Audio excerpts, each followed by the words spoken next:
जय किसान मित्रो, कारण काय सांगतात असा त्यांना प्रश्न विचारायला काही आपल्याला हरकत नाही. 2014 ते 1970 मध्ये होते, भाजपासोबत होते.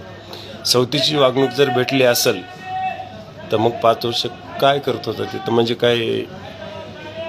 आणि त्यानंतर ही 2.5 वर्ष आपण सत्तेत होता राष्ट्रवादीसोबत, काँग्रेससोबत. त्या 2.5 वर्षाच्या कार्यकाळात सुद्धा आपल्याला काही ना काही न्याय भेटला असता. पण मुळामध्ये शिवसेना असा पक्ष आहे, परभणीच्या बाबतीमध्ये ज्या शिवसेनेनं फक्त परभणी असेल, मराठवाडा असेल, भावनिकतेचं राजकारण पिळवणूक केलेली आहे. ही गोष्ट आपण आज लक्षात घ्यायला महत्त्वाची आहे. त्यामुळं विद्यमान खासदार काही कारणं सांगत जरी असले, स्वतःचा विकास करण्यात तत्पर आहेत. त्यांनी जे प्रतिज्ञापत्र उमेदवारीच्या वेळेस दिलेलं आहे, 2019चं बघा, 2014चं बघा आणि आजचं